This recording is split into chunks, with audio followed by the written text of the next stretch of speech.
Los habitantes de Noel, Missouri, se quedaron sorprendidos al saber que su banco local había sido atracado y que su presidente había desaparecido.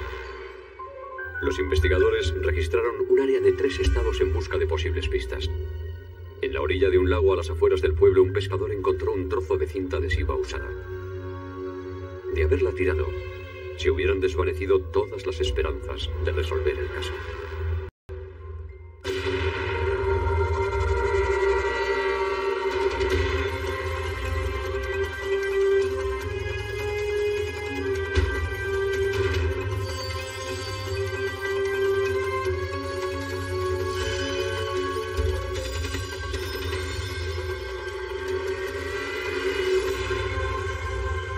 Crímenes imperfectos.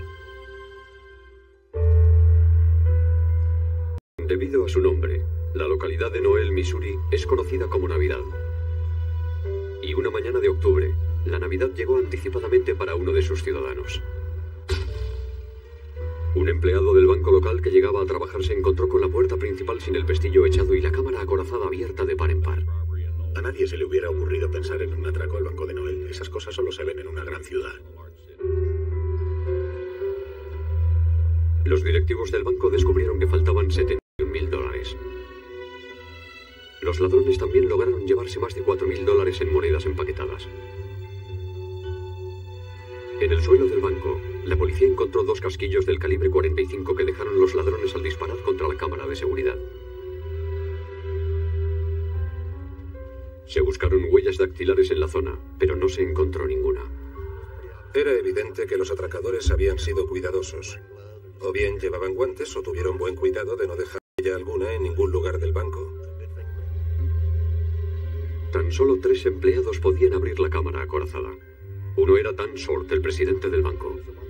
Él era quien tenía acceso tanto a la puerta principal del banco como a la cámara acorazada. Era normal que muchos pensaran que él había tenido algo que ver con el atraco. Dan Short, de 51 años, era una persona querida y respetada, pero últimamente había tenido algunos problemas personales. La mujer de Dan Short le había abandonado unos 16 meses antes del atraco. Se le veía inquieto y nervioso, insatisfecho con cómo le iban las cosas en la vida y tal vez bebiendo en exceso. Los investigadores no podían localizar a Dan Short y su camioneta no estaba aparcada a la puerta de su casa. Vimos una... Aparentemente se había ido con mucha prisa. Encontraron una papelera volcada, los cajones de la cómoda abiertos y las gafas de Dan sobre la mesa. Seguramente hubo alguna pelea porque él nunca salía sin sus gafas. Y había otra cosa en la que Dan tal vez no había participado voluntariamente. Como presidente, Dan Short sabía de la existencia de un compartimento oculto en la cámara acorazada del banco en el que había $100.000 más, pero este no había sido tocado. La policía registró toda la zona con ayuda de voluntarios. Registramos todos los barrancos, los cañones, los bosques y los edificios que había en la zona. Pocas horas después, la policía encontró la camioneta de Dan Short a 150 kilómetros de Noel. Había monedas sueltas esparcidas por el suelo. Nos preguntábamos cómo podía haberse desplazado a otro lugar. Tenía que haber otro vehículo. Tenía que haber habido alguien que le hubiera sacado de allí. Los investigadores no encontraban el dinero, ni testigos, ni pruebas forenses, ni señales de Dan Short, lo que significaba que los atracadores eran muy listos o habían tenido suerte.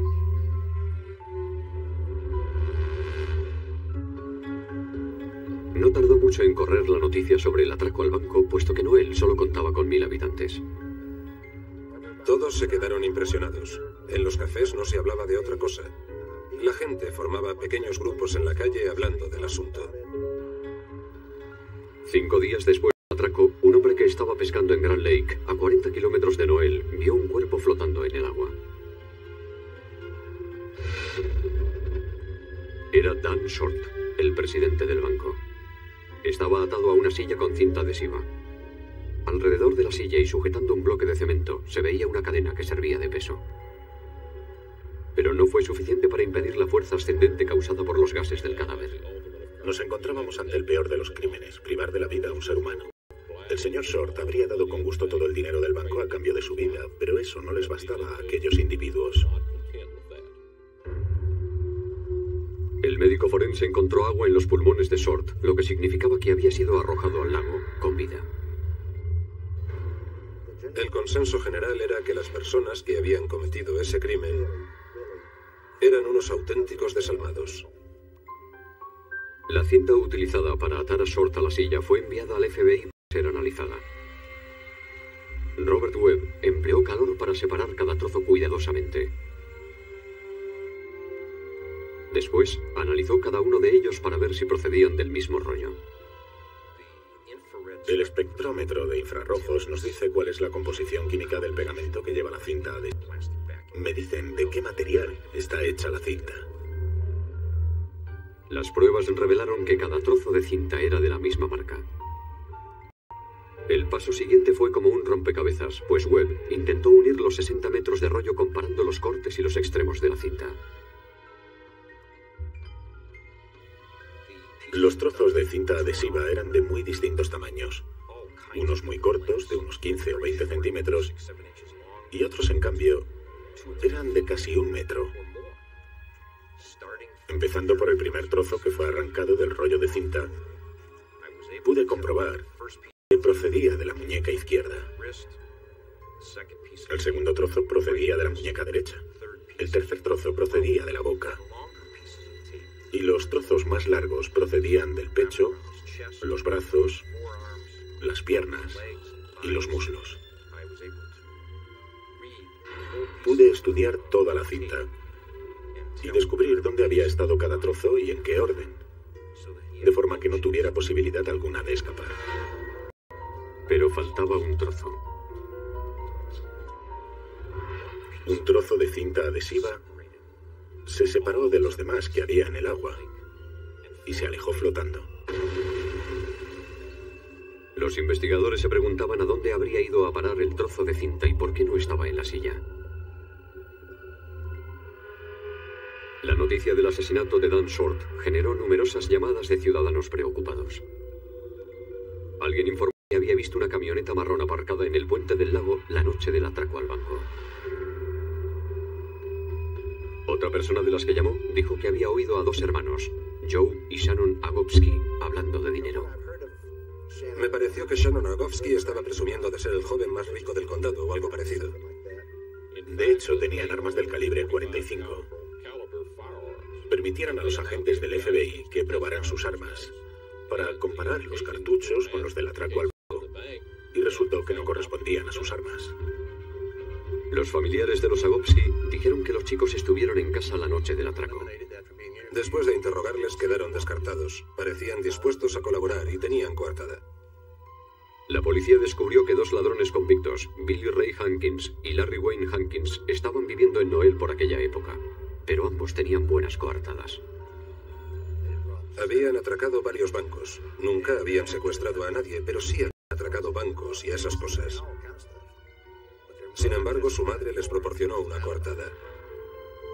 La policía también interrogó a la exmujer de Dan Short, Joyce.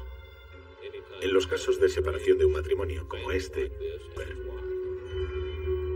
Joyce dijo que ella no sabía nada al respecto y se ofreció voluntaria a hacer la prueba del polígrafo. La pasó.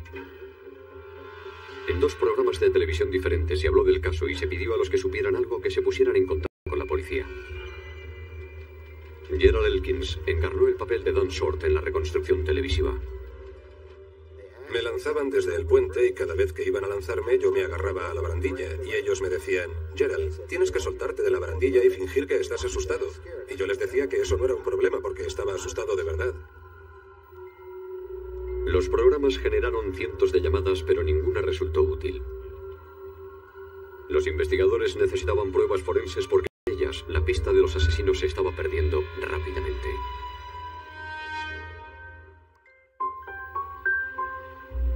Dado el bajo índice de delincuencia en Noel, Missouri, el hallazgo del cuerpo de Dan Short en el lago sorprendió enormemente a todos los vecinos. Mi hijo pequeño llegó un día a casa y me dijo: papá, han cortado el puente, está lleno de policías. Entonces me asomé y en efecto, habían cortado el puente. Y me quedé en la parte de atrás. atrás de mi porche, viendo toda aquella actividad. Cuando la policía abandonó la zona, Rowdy Foreman hizo sus propias investigaciones. Sentí una enorme curiosidad. Fui a la orilla del lago y la recorrí de este a oeste. Al llegar a un embarcadero que usaban los pescadores, vi un trozo de cinta adhesiva que parecía estar vuelta del revés. ¿Era este el trozo de cinta adhesiva que estaban buscando los investigadores? Foreman cuidó de no tocar la cinta con sus dedos y la metió en una bolsa con un palo. Cuando el señor Foreman se presentó en mi despacho aquel día con el trozo de cinta, apenas podía creerlo. Las primeras palabras que salieron de su boca fueron: «Oh, Dios mío». En aquel residuo sucio y grasiento había 2 o 3 huellas dactilares bien patentes. «Señores», dijo, Jesús, no puedo creerlo». Los investigadores analizaron el trozo de cinta para comprobar si era el que faltaba. Pude comprobar que, en efecto, aquel trozo de cinta coincidía exactamente con la parte que faltaba del rollo de cinta adhesiva relacionado con la silla y el bloque de cemento. Eso fue definitivo, porque sin probar que el trozo correspondía al mismo rollo, las huellas dactilares no significaban nada. El análisis... Al coger la cinta y tirar del extremo del rollo, rompemos un trozo, como estamos viendo. Y siempre quedan huellas en el extremo de la cinta. Estas huellas dactilares se compararon con las de la base de datos del FBI de criminales anteriores y no apareció ninguna coincidencia. Algunos meses después corrió la voz de que 2 hermanos, Shannon Agofsky, de 18 años, y su hermano Joe, de 32, estaban gastando grandes cantidades de dinero a pesar del hecho de estar en el paro. Ambos habían sido sospechosos en una investigación anterior, pero habían quedado descartados. Joseph Agofsky hizo un viaje a Disneylandia para su luna de miel. Compró una alianza y pagó por el arreglo de su motosierra. Los 2 hermanos gastaron alrededor de $45.000 durante los meses siguientes al atraco y el asesinato. Y un testigo identificó la cadena encontrada junto al cuerpo de Dan Short como la que había entregado en casa de Agofsky. Así que la cadena nos condujo de nuevo hacia Agofsky.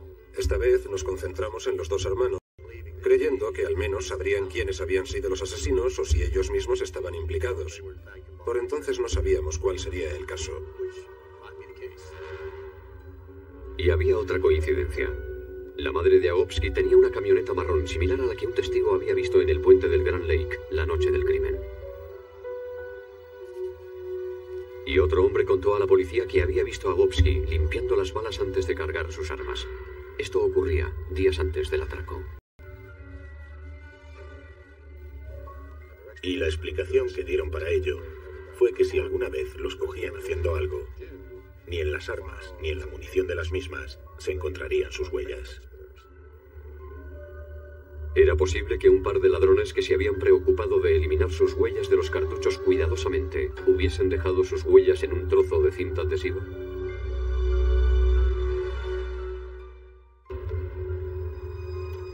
Los principales sospechosos del atraco al banco y del asesinato de Dan Short fueron 2 hermanos, Joe y Shannon Agofsky. En el interior del banco no pudo encontrarse ninguna prueba forense, pero los investigadores encontraron 2 huellas en un trozo de cinta adhesiva que se recuperó en el lago, lugar del asesinato de Short. Joe Agofsky aceptó de buen grado facilitar sus huellas dactilares. Sin embargo, su hermano se negó. Tuve grandes dificultades para obtener las huellas de Shannon. Hablé con él varias veces. Por razones varias no quiso o no pudo facilitarlas en aquellos momentos. Obtenido en el trozo de cinta encontrado en el lago. Y eran muy parecidas, pero no idénticas. Pensé que si Joe Agofsky tenía un hermano, sería interesante ver sus huellas, debido a su parentesco. Con toda esta información, requirió y recibió una orden judicial para obtener las huellas dactilares de Shannon. contrastarlas, consideré que había un número suficiente de características similares para llegar a la conclusión de que las huellas de la cinta pertenecían a los dedos índice y corazón de Shannon Agofsky. Un sospechoso dejó sus huellas dactilares en un trozo de cinta adhesiva, y ese trozo fue identificado positivamente como parte de un rollo completo que había sido utilizado en un crimen. De modo que el sospechoso no pudo negar que estaba involucrado en el caso. Los fiscales sostenían que los Agofsky esperaron hasta que los invitados a la cena de Dan Short se despidieron y entonces los secuestraron.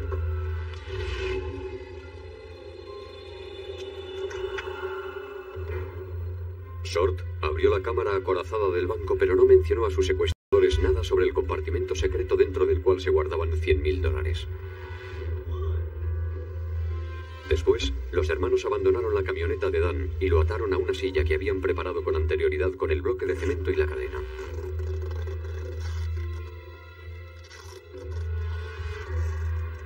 Las pruebas demostraron que los hermanos utilizaron el rollo completo de la cinta adhesiva.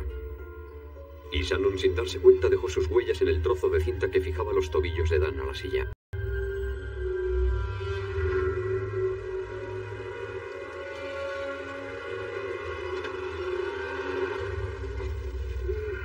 Los hermanos arrojaron a Dan al Grand Lake desde el puente.